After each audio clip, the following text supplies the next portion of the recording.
Hey everybody, it's Jason Blaha here, and I'm just in my kitchen, and yes, I know I've got dishes everywhere. This is from me eating my first meal today. I had a bunch of baked potatoes and a massive salad just a few minutes ago to break my fast. And I was thinking about something. This is something that really bothers me because, again, I have so many people who are in the fitness world, the bodybuilding world, sports world, on my private Facebook, and I interact with these communities. And one of the things that really bothers me is that when I see tons of people promoting and on their walls and promoting to the general populace the more extreme versions of the if it fits your macros movement, and they're showing, oh yeah, I ate McDonald's every single day or ate Taco Bell every single day on my cut, and I'm all ripped and lean. And it's their way of rebelling against the bro lore. But here's the problem with that. There's a reason the bro methods worked. And it's, even though they're very flawed and might not be scientifically correct, the fact of the matter is most bro diets tend to be high in fiber. They tend to be high in high satiation foods. They tend to be high in micronutrients. People are not developing deficiencies. They're eating foods that keep them full.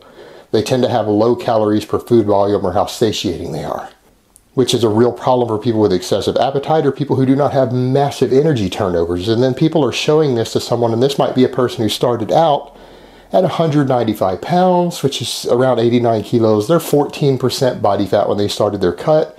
They lift weights for 4 hours a week. They do 3-4 hours a week of cardio. They might have a maintenance of 3,600 calories, which is way, way more than the average member of the population does. So these people could drop down to 3,000 calories a day, lose a pound of fat every single week for the next 10 to 12 weeks, get very lean while eating 3,000 calories. They could go eat 1,000 calories at McDonald's every single day with their discretionary calories, and they still have 2,000 calories to play with. That is a lot of adult males' maintenance. That's what they have left to play with, to squeeze in all their fruits, their vegetables, all their micronutrient-rich food, their whole grains, all of those things. They have 2,000 calories to play with there. It's very easy for a person to reach those numbers doing that while eating a bunch of crap. The problem is that what happens when you take the average person, they get that message from them because these guys are trying to rebel against the bro lore and publicly saying all of this, and it puts that idea into a lot of people's heads who are not as advanced as they are, whose micronutrient needs are the same. Just because you gained 30 pounds of muscle doesn't mean that you need more vitamin C or more selenium or more magnesium or any of those things in your diet than you did when you had less muscle. Believe it or not, you don't need more of those things. Those had to do with us as a species, as an optimal organism. You tell somebody that who's got a maintenance of 2,400 calories, they've just started lifting recently, they're a bit obese, they need to lose 20 or 30 pounds of fat to even be healthy, and they've messed up with a lot of fad diets, and you put them on this and they think that they can go eat a Big Mac and some fries and maybe drink a diet soda with it or whatever at McDonald's every day, and they're going to eat 800 calories in. Well, that's going to be 800 calories of low satiation foods. It's going to be high in saturated fat, refined grains, minimal micronutrient content. There's some in there, obviously white bread and beef and the cheese that they put on there. It has some vitamins and minerals. I'm not going to deny that. But it is much, much lower per calorie. And that is a very low satiation calorie. And again, loaded with saturated fat, loaded with processed stuff, potential trans fats, all sorts of preservative things that might not be ideal. And then that person, if they're on 1,800 calories a day trying to lose 1 pound a week on that, you're leaving on like 1,000 calories to squeeze in their other foods. And they might not be getting enough fruits and vegetables. They might not be getting enough fiber. They might not be getting enough high satiation foods, and you've effectively thrown them on a bunch of more or less junk, and they're trying to get everything they need off of 1,000 calories, which can be very, very difficult. In addition to that, you've put them on low satiation foods that could bounce around with their blood sugar, which is an issue for people who are newer to training.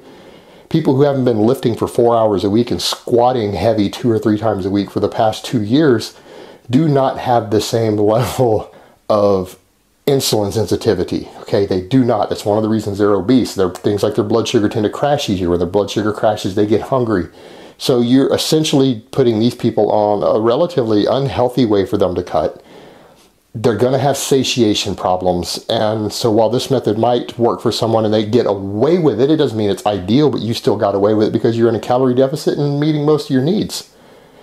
But it's going to really sabotage the efforts of those people. And so when people promote this idea to the average population who wants to lose weight or get into better shape a little bit, who are not already part of a fairly extreme lifestyle, you're really sending them the wrong message. You're setting them up for failure. You're setting them up for dietary deficiencies, potential health problems.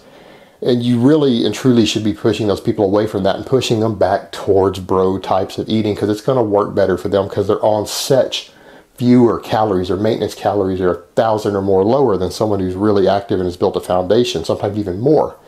And you just can't have them do that. They need to be eating tons of whole grains or leaner protein sources and big piles of fruits and vegetables and these things that are going to keep them full, things that are going to make sure that they do not have micronutrient deficiencies when they're in a calorie deficit, if they're only on 1,800, 1,900 calories. And so it really is not helpful, and it's really one of the negative aspects of this community, because it is trickling outside of the fitness community and the bodybuilding world and over towards the general population, because they see the people who are getting amazing results, who are in fantastic shape, doing this and telling them it's okay, and it's not going to work very well for the majority of them. There will be exceptions. All right, guys, I just wanted to get that off my chest. That's really all I have to say on that today. I hope it has been informative, and I will talk to you guys next time. But let me give you guys a bicep shot before I go. Oh.